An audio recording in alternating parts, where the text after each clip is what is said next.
আসসালামু আলাইকুম রহমতুল্লাহ। সুপ্রিয় শিক্ষার্থী বন্ধুরা, আলফা এডু পয়েন্ট চ্যানেলে তোমাদের স্বাগত জানাচ্ছি। কেমন আছো তোমরা? ভালো নিশ্চয়ই। আলহামদুলিল্লাহ, আমিও ভালো আছি। আজ আমি তোমাদের পঞ্চম শ্রেণীর গণিত বিষয়ের তোমাদের মূল বইয়ের 7 পৃষ্ঠার যে অঙ্কগুলো আছে সে অঙ্কগুলো সমাধান করে দেখানোর চেষ্টা করব ইনশাল্লাহ।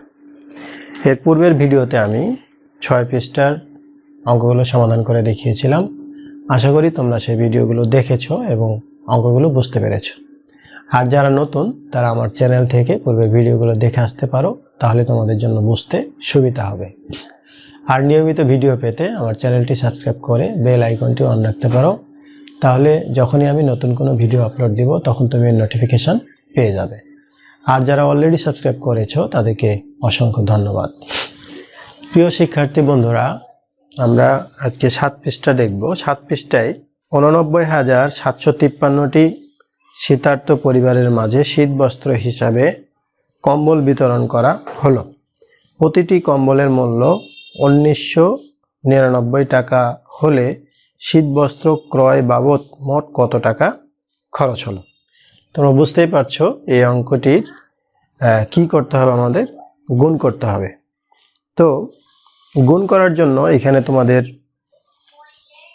আমরা কিন্তু সরাসরি গুণ করলে হয়ে যাবে অঙ্কটি, কিন্তু এইখানে বিভিন্নভাবে তোমাদের এটা দেখানো হয়েছে। অর্থাৎ এইখানে আমরা কয়টি পদ্ধতিতে আমরা করতে পারি সেই পদ্ধতিগুলো এখানে করে দেখানো হয়েছে। তো যে কোনো একটা পদ্ধতি তোমরা করলে তোমরা এইটার ফলাফল পেয়ে যাবে। তো এখানে যেহেতু বলা হয় নাই যে সহজ পদ্ধতিতে করো বা পাশাপাশি পদ্ধতিতে করো, আমরা এর পূর্বে সবগুলো বিভিন্ন পৃষ্ঠায় যে নিয়মগুলো ছিল সেই নিয়মগুলো আমরা সবগুলোই শিখেছি। আমরা যে কোনো একটা নিয়মে এই অঙ্কটির সমাধান করতে পারি। তো আমরা একটু দেখি 2 নম্বরে আমরা এইভাবে লিখব যে যেহেতু গুণ করতে হবে আমরা লিখব যে প্রতিটি কম্বলের মূল্য, অর্থাৎ একটি কম্বলের মূল্য, একটি কম্বলের মূল্য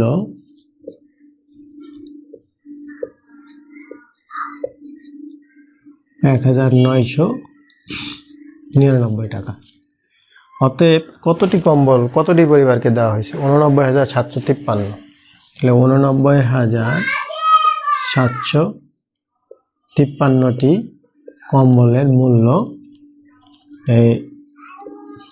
1999 গুণ 89,753 এত টাকা। এখন এইখানে এটাকে যদি তোমরা এই 89,753 আর এখানে যদি আমরা লিখি 1999, এইভাবে যদি তোমরা উপরে নিচে লিখে গুণ করে দাও, তাহলে গুণ করে এখানে লিখে দিলে এই উত্তরটা হয়ে যাবে।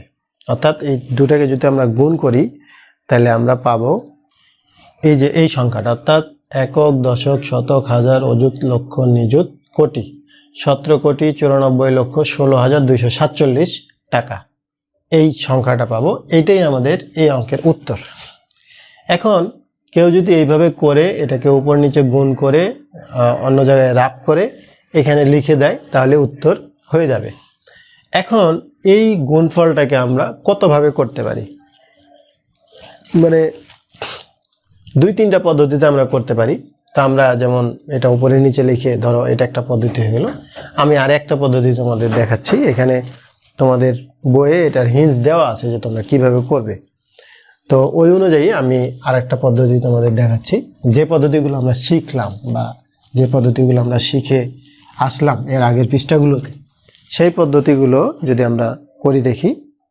89,753 এই আমরা পেয়েছিলাম যে 89,753কে গুণ করতে হবে 1999 99 দিয়ে, এটা এদিকে থাকতে পারতো, কোনো সমস্যা নেই। তাহলে এই 89,753 গুণ এখানে যদি আমরা 2000 লিখি, 2000 লিখে বিয়োগ যদি আমরা 1 দিই তাহলে কি হবে? 1999 হবে না? 2000 বিয়োগ 1 মানে কি? 1999। এখন আমরা এটাকে গুণ করব, 89,753 গুণ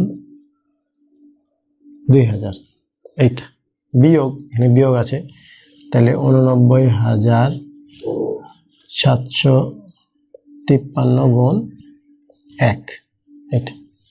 তাহলে এটাকে যদি আমরা গুণ করি, এটাকে গুণ করলে শুধু কি গুণ করার নিয়মটা কি? শুধু সংখ্যা গুণ করব, 2 দিয়ে এটাকে গুণ করব। 3 দুগুণে 6, 5 দুগুণে 10 শূন্য, হাত থাকলে কত? 1, 7 দুগুণে 14, 15, 5 হাত থাকলে 1, 9 দুগুণে 18, 18 1 19, 9 হাত থাকলো 1, 8 দুগুণে 16 আর 1 17, এটা পাইলাম।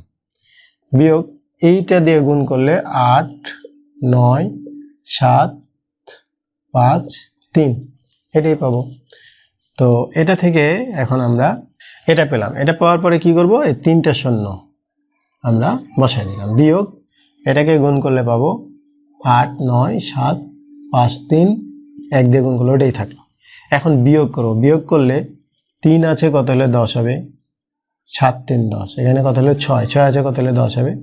4, এখানে হলো 8, 8 আছে কত হলে 10 হবে? 2, এখানে কত হলো?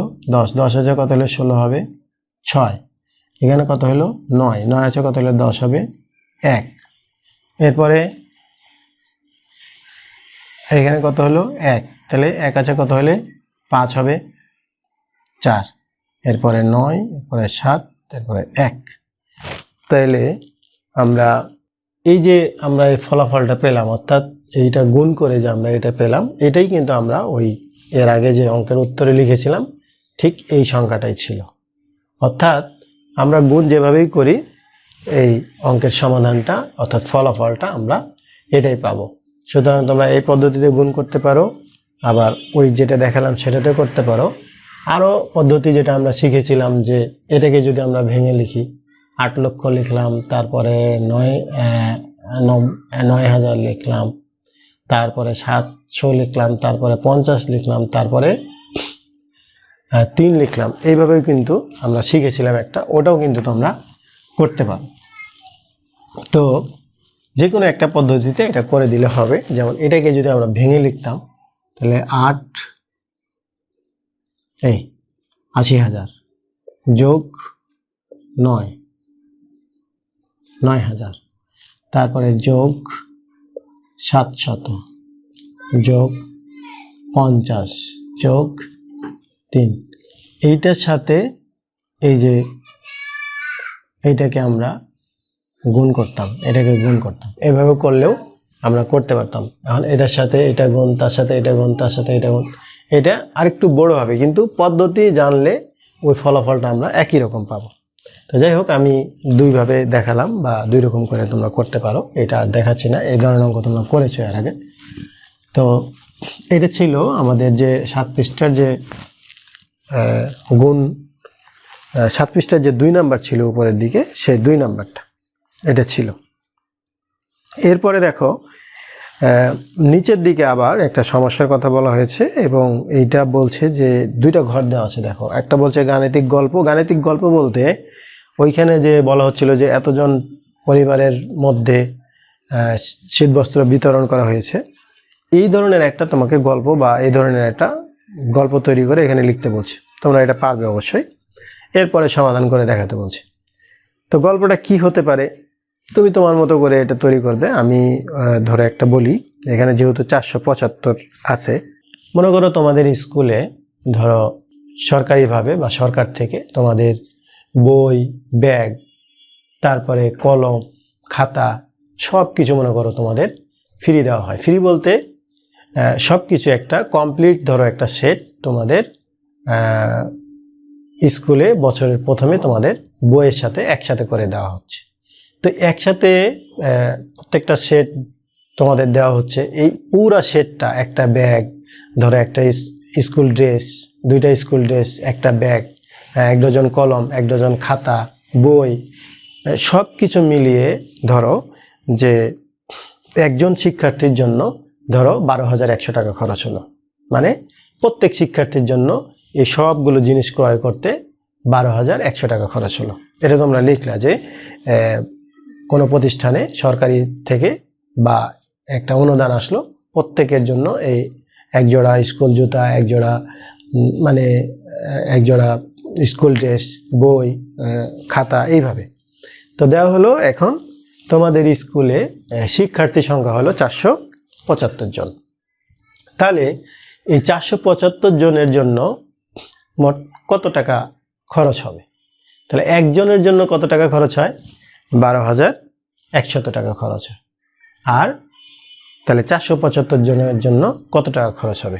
এইটা গল্প তৈরি করে এই নিচে তোমরা এটা লিখবে। গল্পটা আমি এখানে লিখছি না, আমি সমাধানটা লিখছি। যে এখন সমাধানটা কি হবে? সমাধানটা আমরা লিখবো এইভাবে যে একজন শিক্ষার্থীর জন্য খরচ হয় একজন, তোমরা এটা অন্য গল্প তৈরি করতে পারো বা তোমার গ্রামের কাউকে সহযোগিতার জন্য গল্প তৈরি করতে পারো, অসুবিধা নেই।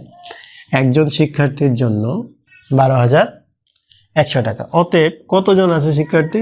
475 জন। তাহলে 475 জন শিক্ষার্থীর জন্য খরচ হবে 12,100 গুণ 475, এত টাকা।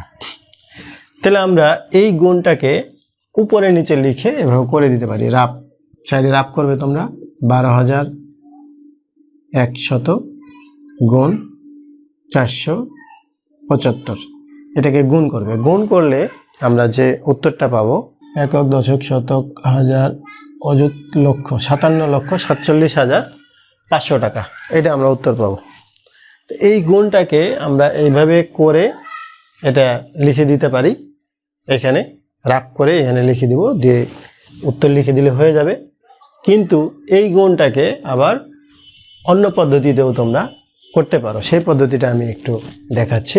সমাধান কিন্তু এইটাই, এই উত্তর দিলে এটা সমাধান হয়ে গেল। এখন গুণটাকে আরও আরেকভাবে আমরা করতে পারি, সেইটা আমরা দেখাবো। যেমন এখানে ছিল হলো 12,100, তাহলে 12,100 গুণ 475, তাহলে এটাকে আমরা এইভাবে করে দেখি। 1,000, 10,000, এরপরে যোগ 2,000, তারপরে যোগ হইল 100। এটাকে ভেঙে লিখলাম কিন্তু। একক, একটা শূন্য, দশক, শতক, 100, হাজার, 2,000, আর অযুত 10,000। তাহলে এই ভেঙে লিখলাম, এটা এইটুক ভেঙে লিখলাম, গুণ 475। এখন নিয়মটা কি? এটার সাথে এটা গুণ, তার সাথে এটা গুণ, তার সাথে এটা গুণ, এইভাবে। তাহলে 10,000 গুণ 475, এটা একটা, যোগ 2,000 গুণ 475, যোগ 100 গুণ 475। এখন এটা আলাদা আলাদা গুণ করি। এটা আলাদা গুণ, এটা আলাদা গুণ, এটা আলাদা গুণ। তা গুণ করলে 475, 4টা শূন্য, এই 475, 1 দিয়ে গুণ করলে 475, একটা শূন্য, যোগ 2 দিয়ে গুণ করলে 5 দুগুণে 10-এর শূন্য, হাত থাকলো 1, 7 দুগুণে 14, 15, 5, হাত থাকলো 1, 4 দুগুণে 8, 1, 9, 950। এখানে 3 শূন্য ছিল, এই 3টা শূন্য। এরপরে যোগ, এটা গুণ করে 475, 2 শূন্য। এখন কি করব? আমরা যোগ করব।